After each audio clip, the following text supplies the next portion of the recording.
Nesta aula, consideramos a solução de 3 exercícios da página 47 do capítulo 2. A escolha de tais exercícios tem uma razão, e essa razão ficará clara ao longo da aula.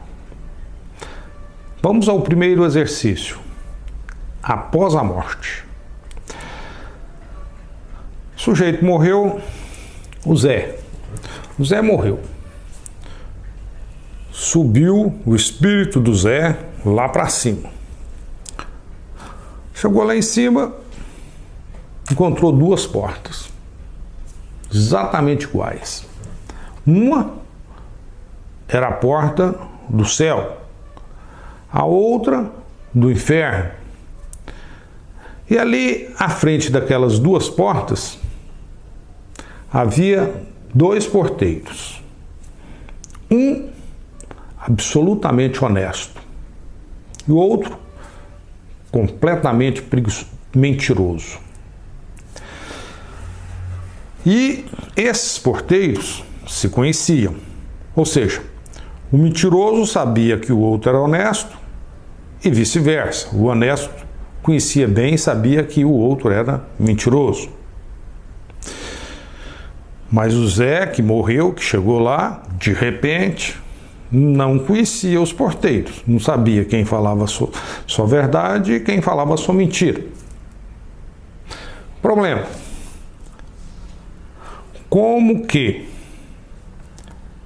com uma única pergunta para um dos porteiros, o Zé descobre a porta do céu?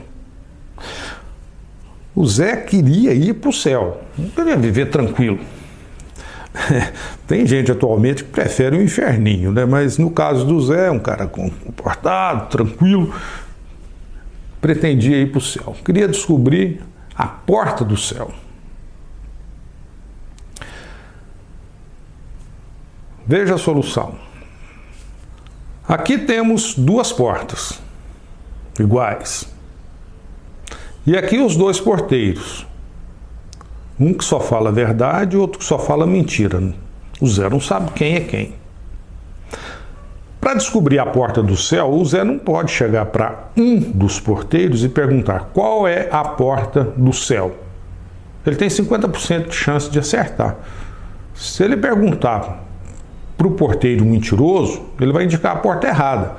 E aí o Zé vai dar no inferno. A pergunta que ele fez é essa aqui. Ele chegou para qualquer um dos porteiros e fez a seguinte pergunta: se eu perguntar para o outro porteiro qual é a porta do céu, que porta ele indicará? Vamos raciocinar a respeito desse fato, dessa pergunta. Se ele a fizer para o porteiro honesto, ele sabe que se o Zé perguntar para o outro qual é a porta do céu, o outro vai indicar a porta do inferno. Mas se ele fizer essa pergunta para o porteiro mentiroso, o porteiro mentiroso sabe que se o Zé fizer essa pergunta para o porteiro honesto, ele vai indicar corretamente a porta do céu. Mas ele é mentiroso, e aí ele indica a porta do inferno de novo. Conclusão: feita essa pergunta para um dos porteiros, qualquer um, haverá como resultado a indicação de uma porta. E qual é a porta do céu? A outra. Esse exercício nos mostra o seguinte: como raciocinar a partir dos fatos. É feita uma pergunta, tem-se uma resposta, analisa-se a pergunta e a resposta e o contexto e toma-se a decisão. Isso é próprio do raciocínio lógico. Vamos a um outro exercício. Proposta complicada. Nesse caso, tínhamos o seguinte, um sujeito chamado Justino. O seu Justino, apesar de trabalhador, não estava indo muito bem nos negócios e devia muito para um agiota da cidade. E agiota é sempre agiota, quer receber. E esse agiota em particular era um cara bem peculiar, baixinho, barrigudo, careca, tinha mau hálito, dentadura amarelada e um par de óculos bem grossos. Um conjunto da obra que lhe proporcionava uma aparência espetacular. E, além de tudo, estava sempre usando um terno preto com os ombros embranquiçados pela caspa daquela tirinha de cabelo que fica aqui embaixo, porque lá para cima ele era careca. E no fim de semana esse agiota procurou o seu Justino, queria receber a conta, é agiota. Do outro lado, o seu Justino tinha uma filha, uma linda moça, no esplendor da juventude. E no fim de semana, quando o agiota procurou o seu Justino para acertar a conta, os três saíram caminhando por uma estrada na qual no chão havia pedras pretas e brancas, cheia de pedras pretas e brancas a estrada. E é claro que andando ali naquela estrada, aquela tranquilidade, no campo, o agiota olhou para a filha do seu Justino e ficou entusiasmado, ficou animado. E lhe ocorreu fazer uma proposta para o seu Justino. E ele fez a proposta. Seu Justino, quero lhe fazer uma proposta. Caso aceite o jogo determinado pela proposta, perdoarei a dívida. Caso contrário, terá que pagá-la integralmente. Conclusão. Simplesmente pela entrada do seu Justino no jogo do agiota, a dívida já estava perdoada. Caso contrário, vai ter que pagar a dívida. E aí o seu Justino perguntou, bom, mas qual é a proposta? Olha, tenho aqui esse saco de pano opaco. Colocarei no interior desse saco duas pedras, uma branca e uma preta. A sua filha tirará uma das pedras de dentro do saco.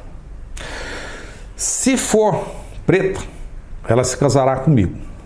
Caso contrário, estará livre.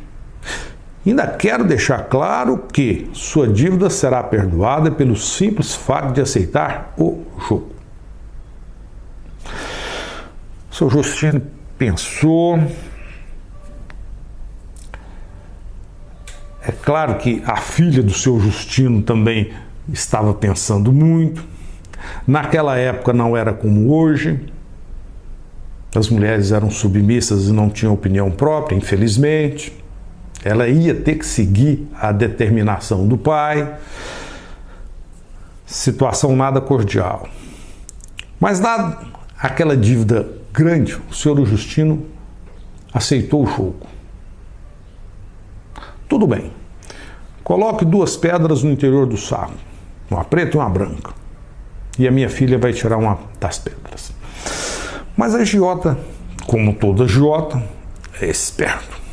Ao invés de colocar uma pedra branca e uma preta, ele colocou duas pretas no interior do saco.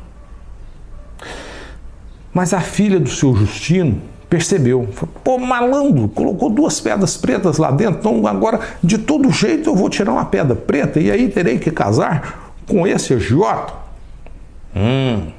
Mas a questão é a seguinte. A filha do seu Justino estudava lógica desde o jardim de infância. Tinha raciocínio crítico. Percebeu a trapaça do agiota e fez alguma coisa.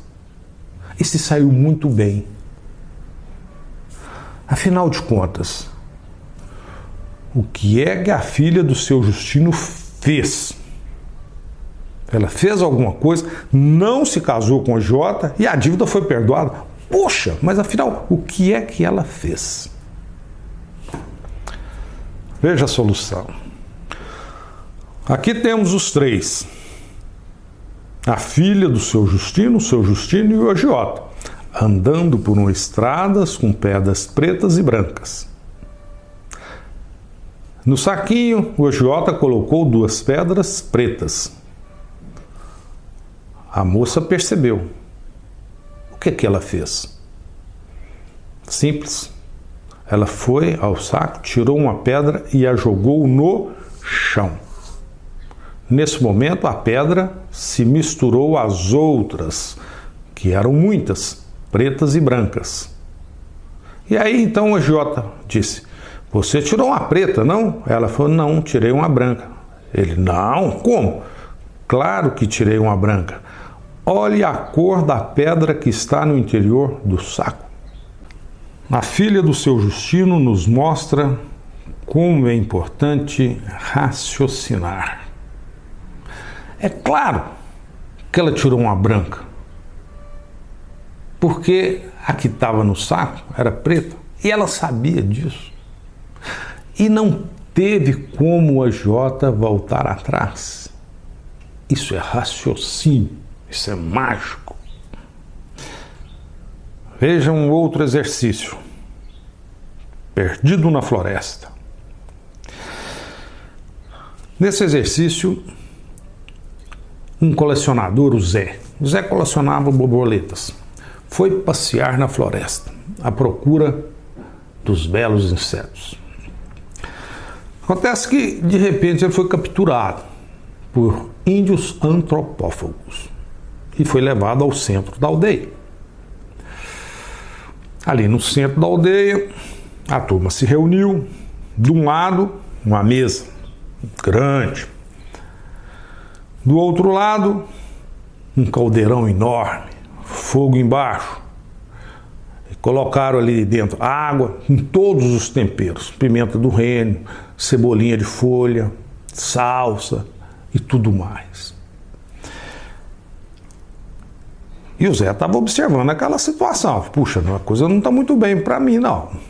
A criançada ao lado do Zé, sempre dando uma espetada nele, com varinhas, para ver se a carne era macia. E o Zé, observando aquilo, falou: puxa, minha situação não está nada cordial aqui. Acontece que o chefe da aldeia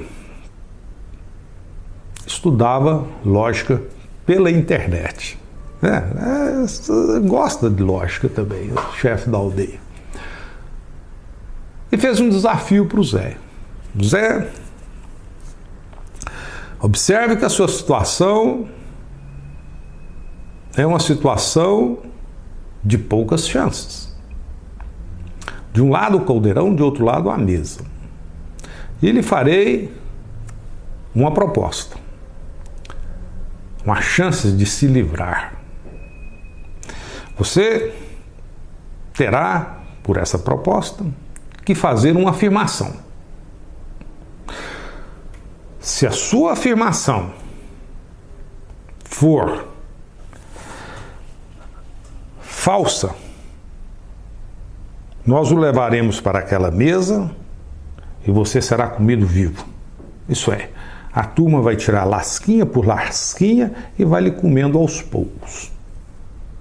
Se a sua afirmação for falsa, você será cozido naquele caldeirão em fogo brando e servido no jantar à noite. Bom, Zé pensou: puxa, mas se for falso, na mesa comido vivo. Se for verdadeira, no panelão, fogo brando, então, puxa, como? Que afirmação devo fazer? O Zé também estudava lógica e sabia que nem tudo se resume ao verdadeiro e ao falso, como na lógica proposicional. Existem declarações que não são nem verdadeiras e nem falsas. E o Zé fez uma dessas declarações. Afinal, qual a declaração, a afirmação que o Zé fez para o chefe que o libertou. Observe que o chefe sabia muito bem dessas coisas. E dada uma afirmação que o Zé fez, ele foi liberado. Qual é a afirmação que o Zé fez? A solução. Aqui temos o chefe e aqui o Zé, o colecionador de borboletas, que foi para a floresta procurar borboletas. Aqui a panela, fogo, comido após um cozimento em fogo brando. Aqui uma mesa, comido vivo. Se a afirmação que o Zé fizer for verdadeira, ele vai para o panelão. Se for falso, ele vai para a mesa, comido vivo. Qual a afirmação que ele fez? Simples. Eu serei comido vivo. Essa afirmação, essa declaração não pode ser, nesse contexto, interpretada nem como verdadeira e nem como falsa. Se ela for verdadeira, ele irá para o panelão, mas ele só pode, ou melhor, se ela for verdadeira, ele terá que ir para o panelão. Mas o fato dele ir para o panelão, ele será cozido e comido. E aí, esse fato a torna falsa. Mas se ela for falsa, aí sim, ele vai para a mesa, ser comido vivo. Mas se ele for comido vivo, esse fato a torna verdadeira. Conclusão. O chefe deixou o Zé embora. Essa é uma declaração que não é nem verdadeira e nem falsa nesse contexto. A história do Zé é importante. Do Zé na floresta. Ele fez uma afirmação que não é nem verdadeira e nem falsa. Isso nos mostra que a lógica proposicional é considerada num contexto que restringe o nosso mundo. É um caso particular. Mas mesmo sendo dessa forma, havendo essa restrição, essa simplificação em que tudo é interpretado como verdadeiro ou falso, mesmo assim temos inúmeras aplicações dessa lógica, a lógica clássica.